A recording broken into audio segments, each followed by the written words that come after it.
there's only 10,000 ways to skin the cat. Maybe there's 11 now. I'm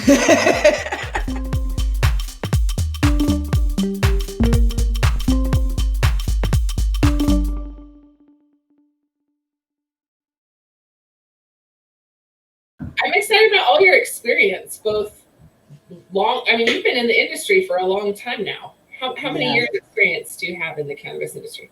I am rocking 24 years experience. It is crazy to comprehend, but I was kind of born into it. So I am a second or third generation, probably third generation, but only proof that I'm second generation grower. So there you go. We have a community of, from every age of growers. So you start pretty young, where you grow up in the garden where I'm from. Where do you live? Where are you at? I'm in Northern California, in between Humboldt and Tahoe. And so I have places in both areas that I cultivate and live. So I get to have the best of both worlds of Northern California. Tahoe is beautiful. I've got friends out there. I love that place. All of Northern California is super blessed. It is absolutely a blessing.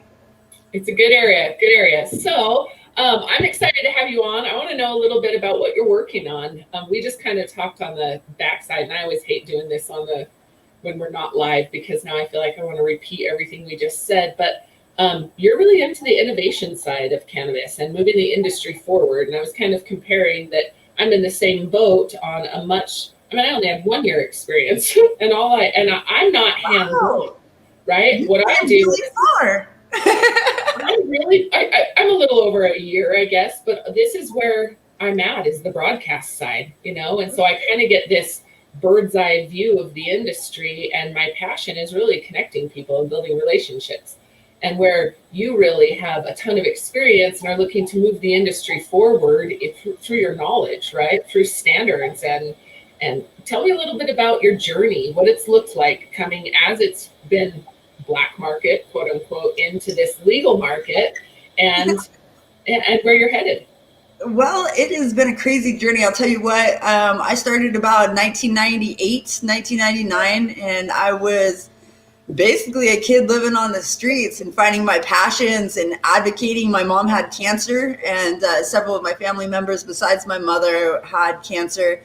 And I grew up in like this herbalist community where we're like back to the earth and like DIY everything, off grid, everything is off grid. I was raised without electricity.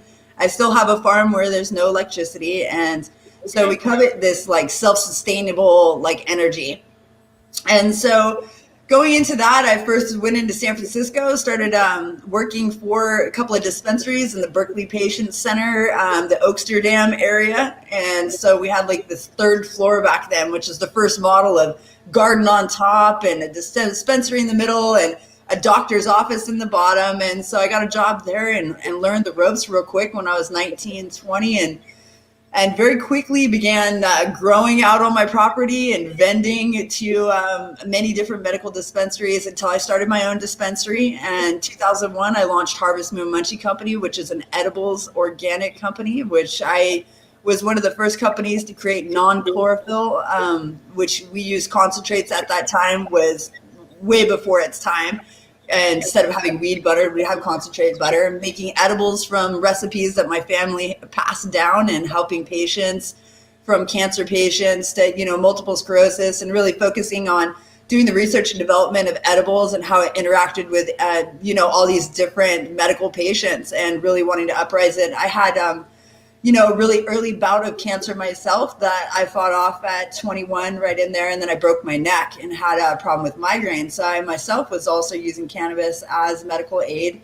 Went on to distributing more, growing more, till I got a little bit big for my britches, I'd say, and had to deal with lots of federal action against our distribution companies. Different actions were, back in the day, there was people that were getting arrested for having cartoonish figures on their candy bars, and going through all those prohibition stages and fighting and advocating every sense of the way, until the raids got too much for me and I stepped back and went back to school. I got my degree for horticulture, went back in to do organic botany, organic sciences, and organic chemistry, and ended up filing for my first patent, and my first federal patent was filed in 2012 after I dealt with a lot of federal action against my medical marijuana farms. And so Croptops Greenhouses was my first invention. I invented an instant pop-up portable greenhouse that protects plants from storms. It's a parabolic shape that's used over anything from a 200-gallon grow pot to, and just a pot that's on your porch. And so it allows greenhouse protection that's portable so that you can use in permaculture, or it can be used as a quarantine for fogging, pest management, mold, problems, or as an isolation quarantine for tissue culture, cloning, et cetera, like that. And so went through years of learning patenting and intellectual property, filed, over a dozen trademarks in my time, went to launch off, continued cultivating through that time and consulting, and finally received my federal patent with 21 micro patents under it, and learned the entire process. Received that in 2018. And so I've been working on international and global innovations, traveling around the world to several different places, helping create medical marijuana farms and helping innovate third world countries to be able to have a place in this market of every color, every form, every race, and allowing them to come together. And so that was something that I've taken a lot of pride in, and just helping people. Don't make a lot of money when you're helping a bit too much, but hey, we love it. And then right now I'm working on getting my 40 acres in Northern California legalized to relaunch my brand from medical to recreational platform, as well as working on several different patents and consulting. And so I consult with people, help with people. You got an idea in the cannabis industry, let's bring it to light. I'm also CGMP, FDA, OSHA, and Sigma 6 certified, and I'm going to school right now for ISO standardization, which is International Organization for Standards, which is a global standardization system that ensures quality management, safety management, any different types of management throughout the standardization system that's actually international instead of just, federal here, such as OSHA is just kind of a United States thing. And so really kind of trying to take our little Northern California scenario and the little scenarios that exist in each of the states and like busting them open so that we all can work together in a grander scheme. It's pretty much what I've been doing. I preserve genetics, and I've been keeping the same plants going for about 20 years, doing some research and development on genetics and how to hardy them out, how to get them to be more prolific and endemic to different areas, and pretty much just playing with every aspect of cannabis I can. So I still do every day. Incredible. John had is that mine? Can you hear me like echo twice? Are you rebounding? Your sound rebounding? I haven't got it in the computer. Okay. So John had a question, wondering about your greenhouses. Can you convert them into hive houses for bees? Absolutely. I've seen a couple of different beekeepers use them where you just put the pole, and it has a telescoping pole that comes from a ground spike up, and it's all 98% recyclable. So the 9.8 polywoven plastic can be set right up next to any of the hive sections. And as long as the cables that come down to ensure that the wind does not falter with the outside of the skirt, then they're definitely a good protection for anything. My son has even changed a transmission underneath one. I could see us hanging from one, and I'm going to camp outside. Yeah, no, I've had a couple of trimmers that have used it as shower houses. They're like, I'm out here trimming in the back 40. Can I use the crop tops to take a shower? Like, all right, buddy. That's real. That's real farming. Exactly. You got to do what you got to do. That's awesome. Where do people, John wants to know, where do people reach you? How do people get in touch with you if they're interested in your greenhouses? For Croptops Greenhouses, we have croptopsgreenhouses.com. My website does need to be revamped and upgraded, but unfortunately, because of our wonderful tariffs and things that have gone on during the Trump administration, it's been a little bit harder to do manufacturing and importation. And so even though the business is still going, I'm allowing myself to innovate the product further, and hoping to find partners in getting that innovation, up and going in a fashion. Being a venture capitalist is very hard, not taking on investors. I've grown my entire business myself, so it's been a pain. So croptopsgreenhouses.com. You can totally find me on LinkedIn, IG, anywhere where you see AC Moon. I am definitely probably not the hardest person to find. Okay, so going through this process, what's been the biggest challenge for you? What's been your biggest hurdle to overcome? Oh, well, besides the female glass ceiling that I like to, tap on all the time, like, hi, can I break this? What happens is a lot of the cannabis industry, unfortunately, is a boys' club. And they look at women like, oh, here's this pretty little girl. She doesn't know crap. And I'm like, wow, really? Let me dig that hole for you real quick, buddy, because I'll show you how it's done. So that's been a little bit of an issue, and trying to get, self-respect in a way where people don't see you just as, that little chick or whatever. Really proving yourself in the industry, it takes a lot of stamina, a lot of work, and a lot of clout. And then you go into proving yourself in the patent office of like, no, my innovation's real, and am I this? And so pretty much you end up having to prove yourself pretty consistently along the block, from society all the way to actual paperwork. You're constantly proving yourself. Something like for other entrepreneurs and female entrepreneurs in the industry, what's something that they that you wish you had, or that now is available that you didn't have previously? Ooh, that's kind of a hard one to speak to, actually. The thing that I don't think that I've had properly is a support network. I think that it's pretty important to have family, friends, or society in some way supporting what you're doing. To be an individual entrepreneur is exhausting. You're working 80, 120 hours a week, more hours than there are in the week. And then if you don't have any, support, it's often bad. But looking at things that are just tangible of what's here and what's not here is right here. Is this ability to Zoom, this ability to take pictures. I'm from the black market and the black industry. I don't even like that terminology. Right. The prohibitive side of medical marijuana. So we never even took pictures. Like, to document things after we were raided was often like this tension built thing. Like, don't have that on your phone. You don't walk around with that. You rip up people's phone numbers. It's often this hidden industry where we're under this constant duress and this constant stress of our children are going to be hurt, our livelihoods are going to be taken away from us. And now everything is on the table. I'm watching people that, just walked into the industry go faster and further than me, because it's just timing.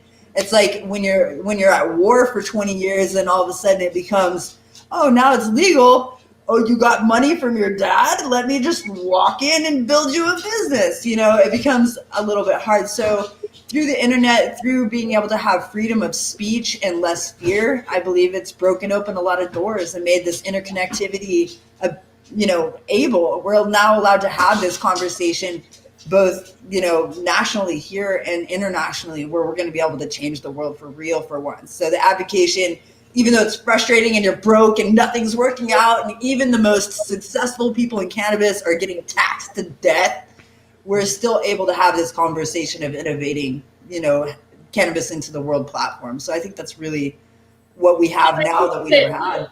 I think that goes to exactly what you didn't have as the support system, right? Yeah. You didn't know that your neighbor down the street, even in the last year and a half that I've been going around and talking to businesses, right? I walked into countless businesses and somebody is installing this massive $4, $5, $10 million extraction facility. And I'm fully aware of extraction technology that's much more efficient and much more advanced at a much lower cost, but there is nowhere for them to communicate, or there wasn't, right? And so that's my my drive in building this, is to support people just like you, that you've done this and your knowledge is, you cannot negate or count out the value of experience, right? It's not something you can buy, that's for sure. You can't buy it, you can't take it on an online college, I tell you that much. There has to be this bridge to bridge this gap of business that has been happening, because like it or not, cannabis and hemp are in every facet of every part of our lives.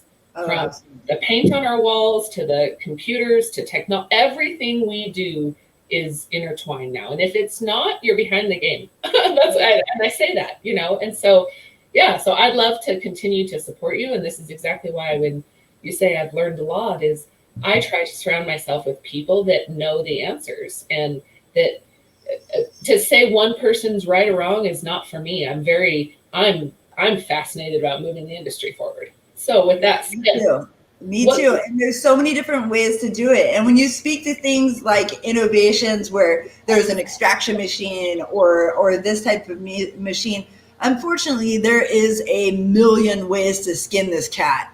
Like, no pun intended. And so we can't really say the newest technology is going to be better than an old technology, because for me, a lot of the grassroots technology is still the best. I want to use fabrics. I want to use like all these base innovations. And when we go to, it's like having a cell phone. It's like every 2 years they expect us to upgrade. That's not going to be sustainable for the cannabis industry. If you put in $500,000 into an extraction facility, you can't look at the next innovation because you can't afford it. And so like you got to pick whatever your facility works best with and kind of go with that and make it the best you can out of what you got. And then maybe innovate your machinery or your rates or your processes, and hopefully that can better it in some way. But we definitely can't afford to upgrade too constantly in this industry, because it's going to be crazy to keep up with it. Well, and this is something that I've seen, and I kind of said it back when like our computers first came out, right? Is we got a computer and we were the big kids on the block because we had the new computer, and literally like 2 or 3 months later, my neighbor got one, and I was like, theirs is way better than ours. And it's 2 months old, right? And I think that that's what's happening it's a new industry. It's a commodity, right? And so I think that that's really be realistic in business. And what I've seen is being realistic. We don't know what we don't know. And right. To kind of figure it out is my passion. Well, there's a lot of patent infringing and a lot of process infringing and trademark infringing going on with industry. Okay. And I'm hoping to create like another standardization process. I'm actually speaking to a company about helping write their programs and attaching each of these programs to each state's trademark, entity, and then also to the International Patent and Trademarking Office, and then possibly fully to the global platform that may be aware of that eventually. Because when we look at a lot of these extraction technology, they're changing 1 or 2 things on it and then they're pumping it out again. If anybody took the time, you could probably take in court for patent infringing for, a previous design. A lot of things aren't completely like brand new in this world. A lot of us are trying to reinvent the wheel just to have a place in the cannabis industry. So we have to do a lot of work, and I try to help people as often as I can do patent searching, communities, social researching to see what people are doing, how they're doing it, and seeing if it is patentable or if it already has been protected, because then people don't even know how to enforce that and say, okay, this technology over here, that kind of looks like what we were doing for the last 20 years. How do we protect it? And nobody has the funds to do that. So it's kind of, the industry is getting really, there's down to the brass tacks and ball bearings on what you can really do with the innovations and how it's moving. There's only 10,000 ways to skin the cat. Maybe there's 11 now. But there's lots of people in the industry, right? Where some of these innovations, where should people be paying attention? Where should they be focusing? Where should people be focusing in the industry? What type of innovation should we be really paying attention to? Right now, I feel that, like Russell and a couple of other ones that are, I consulting with a company actually without, infringing on any NDAs, about bioplastics. And right now the world is suffering from the lack of recyclability within the world. China, Asia has normally been the benefactor of all recycling in the entire world. They have let themselves be the world's dump so that they can profit from other people's waste. And so when they've taken themselves out of the organism of recycling, a lot of people don't understand that there is huge amounts of barges full of garbage just floating around the world. And they're innovating things like little plastic pieces of like, what the hell are you doing? Can we not make another promo thing with these cheap plastic sunglasses? Because what's happening is we're filling the world with polyethylene, polypropylene, these non-recyclable. They can only be recycled a couple of times. They have to be washed. America and North America does not have the infrastructure for recycling. So when I see tons of people making little glass tubes and little plastic tubes, and every single doobie and every single joint and every single piece of it is being packaged with plastic, with non-recyclable things, and even if they are possibly recyclable, they'd be a toxic entity because it's a drug that is controlled. So now we have to find a recycling system or use hemp or bioplastics to be able to remediate this problem, because it's huge. It's going to be a huge problem. Okay, let me ask you this. People in this industry, the majority of them are passionate about sustainability and thank goodness and our earth, right? And so we do this, and then we turn and sell every joint in a plastic container. It blows my mind. It blows my mind. Me too. So with that said, there are solutions now. There are people creating hemp plastics, right? Okay. And so would you say that's really where focus should be when we talk cannabis? You know, sustainability. Sustainability should be utmost importance, because right now when we're reaching this point of being, we're about to be federally controlled, in my opinion, and when the legalization, the reschedulization happens, we are going to be so controlled and so poignant on every single aspect of compliance and taxation that it's going to be hard for us to put ourselves in an innovative position from that point on, because taxation and control will be in such a huge place. It's going to be like Budweiser compared to the 5,000 craft beers that are never going to be Budweiser. You know, they're just always going to be crafts. So you have to really look at it and say, okay, well, my product line is what it is. Am I going to be able to innovate it in reverse later? So looking at hemp paper boards, waxed boards, like looking at every other different type of thing that is a recyclable material besides just, okay, we need this hard plastic tube because it looks this way. Really like building sustainability into your business model and knowing, hey, can I compost my business if it fails? Because otherwise I'm going to have a warehouse full of plastic tubes. Like, what am I going to do? Like, I can't recycle all this, nor can I sell it or melt it down. So in the end, I mean, what do we have is a joint that's smoked and a whole bunch of garbage in our hands. And then what do we do with it? It's people think you put it in the garbage, it just disappears. No, that's why we need sustainability. We need probiotic growing, people being aware of probiotic growing and an actual organic growing, not just an organic tea that was made from a supposedly organic fish food or organic, you know, whatever it is. Those industries can be bought and paid for. Organic is a title that presents just 40% more salary to the grower.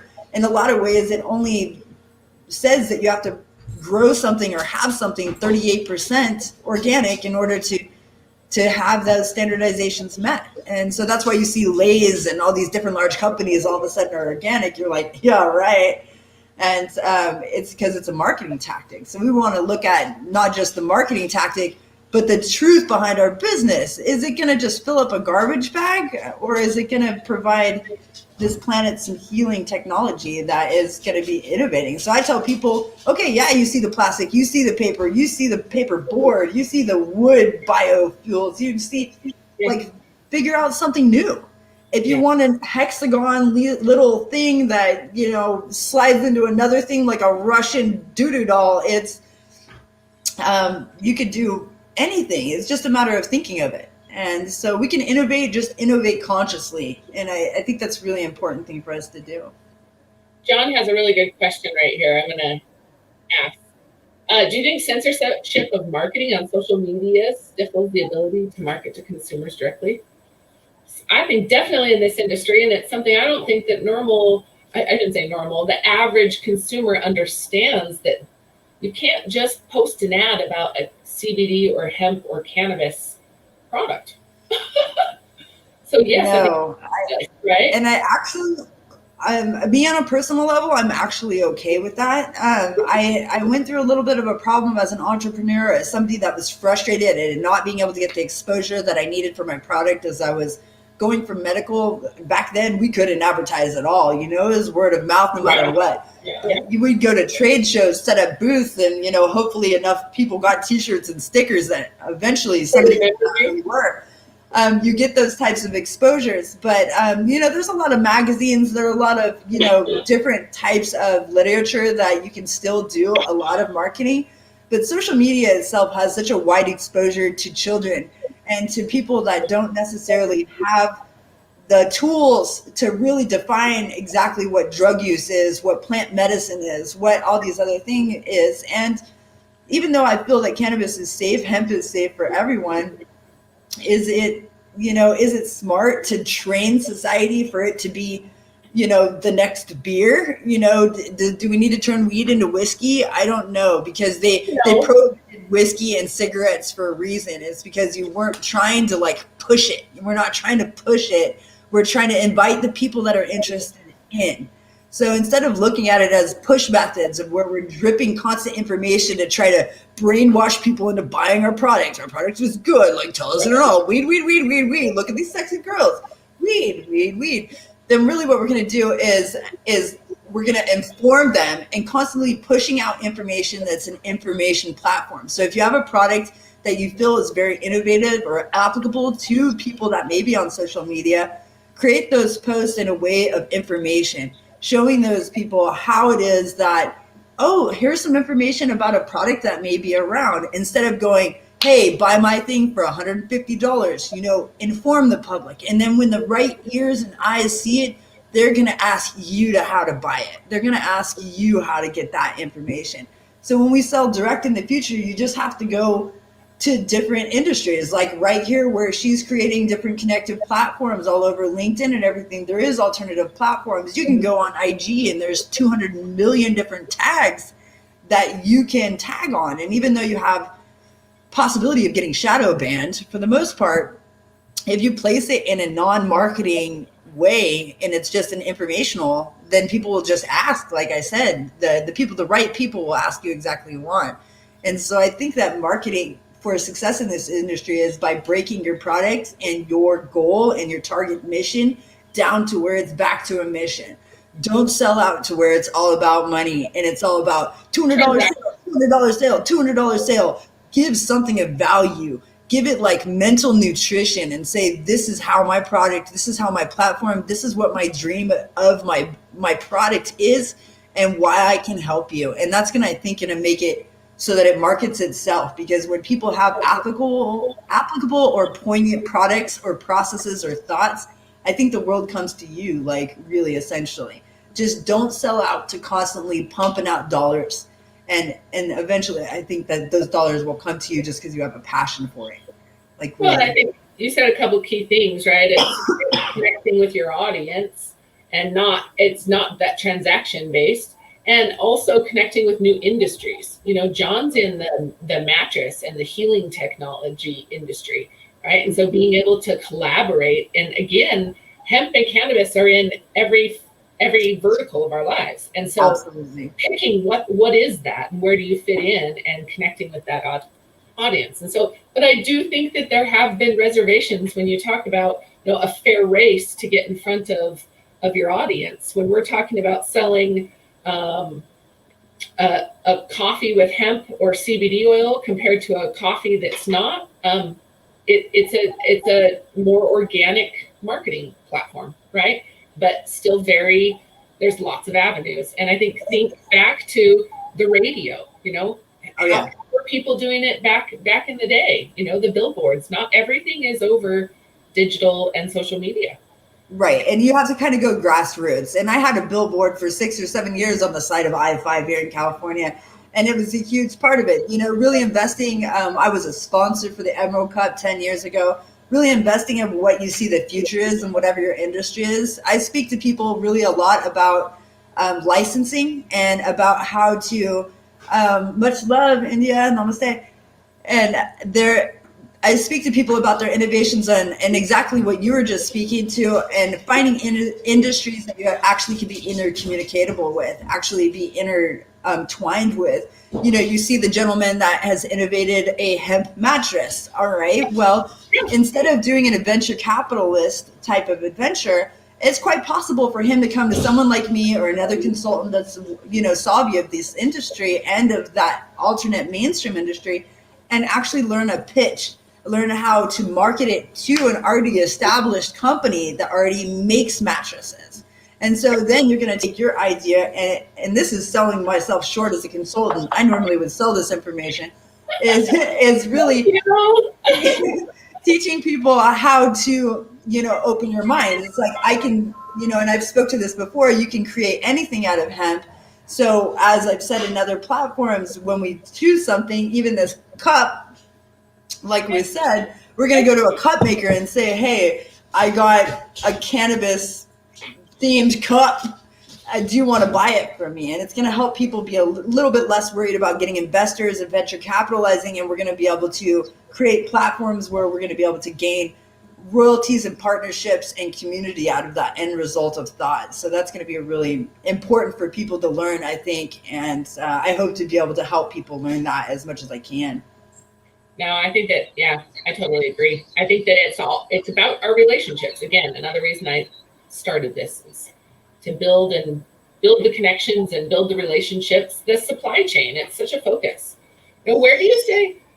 Go ahead. What were you going to say? No, and I tend to tell people tend to say from seed to sale and I try to say it from, you know, from the very thoughts. It's very from conception to sale. And so we have to go even further back than seed, than product. We have to go all the way back to conception and say, okay, really think about what it is you're doing and make decisions along the way of how it's going to be most applicable to you, your product, and the planet all as one. And like, how is it going to help at all? Like, it's going to help at all. Well, and again, it goes back, you know, I interviewed Claire yesterday, who does female tampons or female products out of hemp. I've seen her products out, and that's great. So cool. But, you know, her biggest reason for using hemp or cannabis is what it does to our earth, right? So I even go to, instead of seed to sell, it's or conception to cradle. You know, what happens after that cell? What happens? And I think this is where, like, Not Plastic does such a good job at promoting not just the use of alternative plastics, but the entire plan of what are you doing with that product? What do you do with this cup? How do I throw this away? You know, what makes it recyclable? What doesn't? I'd love to see a label on a bottle that says this is 25% hemp. This is 25% polypropylene. It's unfortunate though, but you do have to think of every other aspects of the hemp innovation industry. Is hemp is one of the stronger biocellulose products on the market. So when we think of something that's an alternative to paper, a lot of people are like, we're saving the planet by creating something out of hemp. It's not true. Nobody is cutting down a forest to make paper out of it. These are waste products. These are secondary products to logging, trim creation, 1,000 different things that are made out of wood. There is sawdust on the ground. There is bio waste left from these other products. And that's what's made into paper. That's what's made into cardboard. Nobody is farming a whole forest. So a lot of people's marketing of like, hemp can save the world. Yes, it can if we do it correctly. What we have to do is we have to find a way to cooperatively add that biocellulose recipe and formulation into other recipes so that it limits it. But if we create a whole bunch of stuff completely out of hemp, it's also not going to decompose that well. It's going to take a lot longer to break down. We're going to have to add other bio waste elements, other biotextured elements in order to assist in that probiotic breakdown system. So we have to look at, okay, do we need, this is only a one-time use cup. Do we really need to make it stronger? Probably not. But can we add a percentage of that cellulose into the already existing recipe that might minimize that effect? You know, And I think that's where the biggest impact is the effect that it has on the carbon, carbon sequestering, on what it does to our soil, to our planet, while the plant is being grown at only putting 25% or 30% into a plastic bottle. Like you said, it's not eliminating what we have, it's helping this, and another thing too is is there a chance, or could we have potentially solved this if we were 30 years ahead of the game? Maybe, right? But we're a long. Started putting out, different bio-waste bottles of where, it was 20% bio-waste and different things. And that was an innovation they started several years ago, where the large bottling industries tried to add bio into their polyethylene recipes. And I think that's really important that they led the way in the mainstream way. And if we can get cannabis to follow that, we can get innovations, knock it off. My dogs are being a buttheads. If we could get the innovation industry to think that consciously in a forward movement, so the new innovators and the new enterers into cannabis can have that same conscious movement, the second that they're already in the industry, then we're going to cut all those years off. And we're going to be like, okay, like you said, from conception all the way to creation, we're going to have that same conscious movement, and we're going to be on top. Because then when the feds or international standards take over, then we're already going to be well ahead of the game and have a chance to have our business still stay standing, instead of having to reach for 1,000 more compliances that we can't afford to uphold. So that's going to be a real pain in the butt, though. Where do you see the biggest need for support in the industry? Right now I am seeing the need for legal support. I think that when at least it comes to intellectual property and things like that, I see Zimmerman and several other people that are working in IP that have transferred over to cannabis IP. I think a lot of that, I might have to change it from legality to education, though. But every asset of our industry still needs that education. So we need legal people to be educating communally, and for, in sort of, these in unique positions like webcam associations. We have 3 billion webinars that are going on right now. I can't even keep up with the amount of meetings and webinars that are going on throughout the day, throughout the week on a general, but to have each one of them be really cultured, to be endemic, a little bit less scattered, and be like, yes, this one is on IP. Yes, this one is on textile creation. Yes, this one is literally only on hemp, and nobody's going to be talking about medical cannabis. Having a little bit more definitions and terms before conversations. A lot of people say they're experts in cannabis, and then I speak to them and they've been in hemp for 3 years, and I'm like, okay, you're an expert in cannabis. Well, and there's such a difference. I mean, it's a huge difference. Such a divide, but there is. And I even put the CBD and the high resin plant more on the medical side. It's not the same as the fiber, and I mean, everything about the way it's processed, the way it's grown, the way it's cultivated. And when we talk about standards and general manufacturing practices and things like that, it truly is a different conversation to speak towards medicinal cannabis that is going to be used on the recreational platform for smokable or edible consumption, and the conversation between hemp and creating a textile, a hempcrete, a bio-waste plastic. Those are totally different standards and operational standards in OSHA, every single aspect of it, all the way down to, okay, just the number that says, okay, it's 0.02. Okay, well, it can't be medical cannabis. It's hemp now, And so it's, I just try to get people to separate that conversation, because like we were saying, those standards are going to be drastically different. And hemp is the one that is creating the pathway globally and is really entering that speedway and creating all of those gates that are open to have international, different communications, and also different, brokering and trade systems. And hemp is the one that's actually leading the way. Oh no, goes. Oh, I lost you for just a second. I thought it's probably my internet. Can you hear me okay? I can. Okay. So I believe that. And I think that that's true. This is kind of a long time ago. Somebody said, well, how do you bridge this gap? How do you what's your goal in bridging this gap to bring the cannabis industry and the business market together? And it is. I think that, again, hemp is our plastic cup, our shirt we wear, our floor we walk on, the roof over our head. It's everything. It can be in nearly everything, right? That's why it was prohibited in the beginning. It was written into all of the war treaties, way back before Vietnam and World War II. You can actually look back at the Asian governments, the Japanese governments, and you can see that it was written into the treaties, the peace treaties for war, that these countries would have nothing to do with anything with cannabis sativa, cannabis hemp whatsoever. And it was for our country to take control of the nylon industry, the cotton industry, all of the ancillary products like wheat and hard grain alcohols, all these types of things were put in a position globally. That's why you could go over to Japan and to say, if you have anything to do with cannabis, we're going to cut your head off. And it was because they knew that they're defeating a treaty. They were putting their country at risk of war if their people had anything to do with cannabis. So they had to set their laws really, really high. And so now we're breaking down all of those laws that were spun way back in World War II. And it's amazing to see. It's absolutely amazing to see.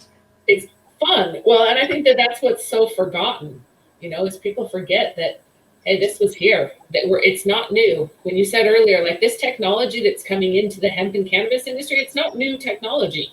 No, it's definitely not new technology. Actually, some of the oldest methods that I see in Tibet and Nepal of making hemp rope for ships, a lot of villages, that's what they did and still do to this day. I actually spoke with somebody in Nepal that, they sent me some great pictures of this whole family just harvesting these plants and by hand, twisting these fibers into this giant rope that they would sell to the ship captains. And that rope would exist for 100 years. And so I worry about us trying to believe that we can defeat, the sustainability concept by creating too much out of hemp, because hemp is a very strong element.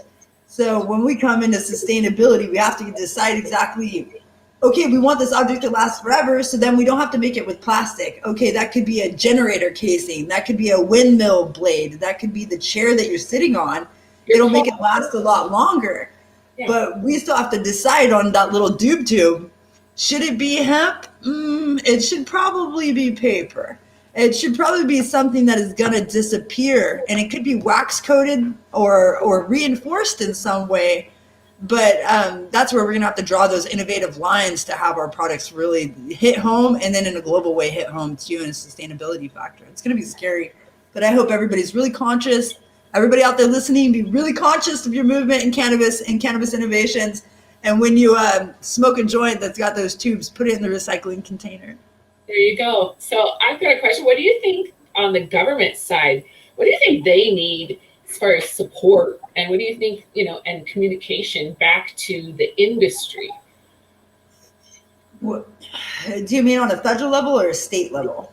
Both, either. Where are you the most familiar? I go back to like USDA, DEA, the federal government. Well, right now, I don't believe, I'm really scared, and I actually don't support legalization. I think that's a really corrupt conversation, considering the avenues that I've had to take. They're taking away medical marijuana so that they can sell it to the big pharma, and big pharma will take over anybody that has medical claims of any form. And that's just how they operate in order to have those medical standards met so that they can go through that particular industry. But anybody else that doesn't have claims to what they feel is a high THC, high CBD, or a unique cultivar, unique product line, all of those people are going to fall into, the system of where they're going to be monopolized. And slowly but surely, they're going to tax us into where bigger businesses, they absorb all these smaller businesses, and then those larger ones are going to be controlled by one large entity that's controlled by the federal government.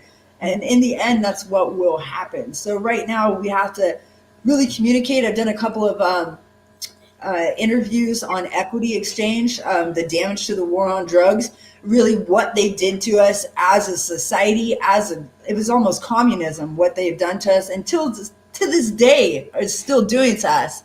And I won't speak to that now, but raids are still happening. Yeah. They're still telling us, no, no, no, no, even though by law and, Declaration of Independence, we're supposed to have that freedom within state. We still don't. And so what I want to see is the rescheduling, but not the legalization. Because when we reschedule it, it opens it up to medical research for the cannabis side. With the hemp, even though it's completely legalized now, we're going to be able to facilitate a little bit more product manufacturing, a little bit more standards that make sense to the different industries. Because I believe with all my heart that they kept us criminals because prison systems are privatized, and when they have all the money that they can make right sitting in front of them, like, well, they're criminals. Our prisons are full. We have tons of money coming in.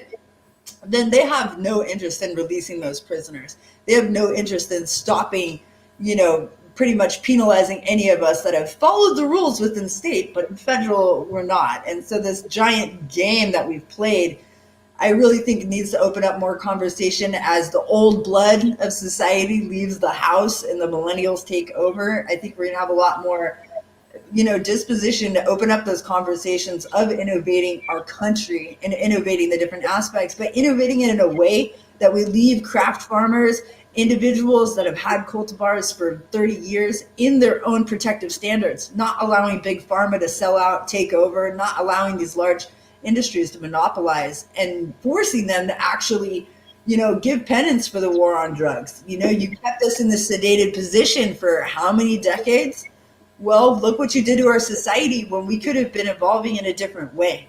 Like, well, the cotton industry maybe should have to fess up. Maybe the nylon industry should have to fess up, and show some compensation and a little bit more willingness to license out, taking on products and publicize products that are made out of these alternative, out of all these alternative products that we're creating out of hemp and cannabis. So they really need to open up the conversation. Approaching it from that sustainability, like our younger generations and our younger kids, they're being affected by our lack of sustainability and our lack of sustainability, right? So with this, and the difference between the medical marijuana or the marijuana versus the hemp, right? Delta 8 is a hemp-derived product, or said to be, right? And in some states it's legal and some it's not. Can you kind of touch on where do you think this is going to go, especially with the DEA and availability? I honestly think as each of these cannabinoids are profoundly, identified and secluded, isolated, and then publicized on an individual sedimentary level, I believe each of them are going to go through a hype mode. So right now, for the next 3 or 4 years, maybe 3 or 4 years, I see CBD as taking a stronghold. After that, I think people are going to understand that to a certain extent it is snake oil, and that the true healing is in the full plant. It is from the green, it is from the entire symbiosis of the plant and its effects working together. So as we identify and isolate each of these cannabinoids, it's going to go through like a hype point. And so for a second, Delta 8 is going to be super neat. It comes from decomposing agents. So the more it decomposes, the more it releases those cannabinoids, as we are finding with the other 124 cannabinoids found in medicinal cannabis, that it's really going to be a short-winded hype. I don't believe CBD is here to stay. I believe that it will become a world market and then be taken over by the people that properly introduced it. India is who has created, excuse me for just one moment. Debbie, no. Sorry, I'm barking at the mailman. But as I was saying, the original benefactors of hemp needs to go back to where it originally, the professionals lie, in India, in Asia, in these places that have, such as Nepal. They have grown it since the beginning of time, and they never were truly prohibited it. I've been able to buy a hemp pair of pants my entire life. Just people think it's super new. It's really not. It's just been subliminally, it has been just tiny bit imported because they didn't want that conjecturally taking over the cotton or fabric industry. And so I really think as we are opening up all our doors and internationally, is that these products will be placed where they belong. Yes, in Kentucky and the hemp highway and all those areas, we have enough area that we can become hemp farmers and have a prolific amount of hemp available to the United States. But there's other countries, like I say, like India, that have a more prolific and more expansive knowledge on how it's used and how to process it and in which ways. And so I think we'll lose our place in the CBD industry eventually because of international being able to take over. Because they really are the leaders in that aspect. We are secondary to their knowledge. And so we need to open it up to learn from the ones that have used these plants since the beginning of time. You know, rice paper in Japan was replaced. It was a replacement for hemp paper originally. And so they had to find these replacements in order to justify the world treaty that said you no longer can involve yourself with these certain types of plants. And so CBD, Delta 8, and all these types of things, they're going to be big for a second. But don't count your pennies and don't buy a hen house with just those, because that's not going to be what takes the cake. Is going to be full spectrum utilization of the plant. And so that's going to be, again, textiles, all of the things that you can use with the bio-waste, cellulose, biofuels. They're really big industries. And then they're going to worry about us smoking weed later, because that's really not the topic that they're worried about. They're worried about us being able to take over with actual hemp, which, like, we can take over anything. And so it's just, we have to have the space to do it. In California, we can't really grow hemp that much because, I mean, we got the Sierra Nevadas, we got all these, there's not a huge amount of space to grow hemp. The Midwest areas, you know, there's lots, Texas area. Yeah. And that's where environmentally, I think that it will become endemic and be like, this is a Delta 8 area, this is a CBD area, this is a THC area, because really these plants are culturally endemic or societally endemic or environmentally or climatically endemic, because plants grow in certain climates and certain, you know, eco-society will allow it. Or is this a flat plane? Something that, like, that simple. Is it flat enough? Like, I feel like, though, like you said earlier, the U.S. itself is behind the game. I mean, there's the fact that we're worrying about which seeds grow where, and other countries are, I mean, they know, right? I also wonder, certified seeds, you know, we don't have certified seeds for CBD or high resin plant CBD. We have medical or fiber. We don't have this in between. And so it's interesting to see where it goes and where it's going to go. But in that sense, I only see really Israel like leading the way from a market. Well, the Netherlands, again, and a little bit from Germany, from the pharmaceutical industry, but for the most part is doing a lot of genetic testing and really doing cultivar testing that will identify which ones are basically precursors or alleles that identify that this is going to be a CBD producing element. This one's going to be a huge fibrous plant. Oh, this one's going to be like high cellulose. So this one's going to be high sugar. And again, high Delta 8 or Delta 9, or it's going to be, you know, phyto blank fizzy rigas in like 80 days. I don't know. It's going to have some sort of weird name. We'll call it Corona. I have no idea. Today we will. It could have a weird name. We could find it out. But it's true. And I just think it's going to go through blast, and then it's going to come to the next one, and the next one will go through a blast. And so our industry is going to be continually forced to innovate, unlike alcohol industry that was like, hey, we got alcohol. And that's the end of the conversation. Well, yeah, and I think something for people to pay attention to is not only is there not these standards and regulations to protect both the farmer and the buyer or the consumer, but there's the way on the fiber. If I cut a tree down, somebody explained this to me yesterday, and it made complete sense. If I cut a tree down and make a 2x4, I have a 2x4. If I cut that 2x4 in half, now I have two pieces of wood. It doesn't structurally change those 2x4s. With hemp, when I go from a 2x4 to a 1x4 or a 2x4 to a 2x2, right? That structurally is different. The way it binds, how it sets up, how much fiber you need, how clean it needs to be, or whatever, what climate you're in. And so understanding that certifications, they're going to take a while, right? And how they're mixed and where they're allowed to be used or insured. Right. And that's where our research and development teams, and that's what I really love. That's one of my favorite things to do in life, is just research and development. how can we use this? How can we expand this? And how can we not waste it and make as much possible out of this one little plant? Like as much as we possibly can. And so that's going to be a really important conversation. Okay, so I have one more question, then we'll jump off of here. But I forgot. Dang it. Oh, development and shoot. I'll call you after because I'll probably remember that. But anyways, I sure appreciate you. One more time, how do people get in touch with you if they want to? You can find me under AC Moon Cameron on LinkedIn, IG, Facebook. Holler at me at croptopsgreenhouses.com or Harvest Moon Munchie Company. And you can definitely find me on most platforms. So thanks so much for having me, Mandy. Oh, man, I had a great time. I'm going to copy and paste your stuff so that they can follow you right now. Thank you so much.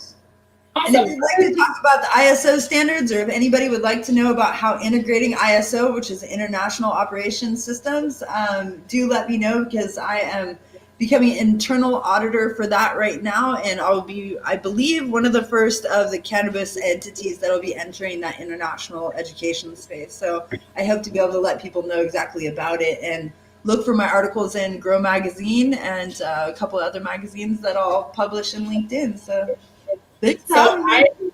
I would love to talk to you more about this. We have an entire safety committee and that's really passionate about this part and creating those standards. More importantly, just getting them out and being that go-to place for people to come to for questions about it. So I'd love to collaborate more with you on that. That'd be great. Yeah. Hit me up anytime and we could talk after this call if you want. Awesome. I really appreciate you. Thank you very much. Happy New Year, guys. Have a great day. Good. See you later.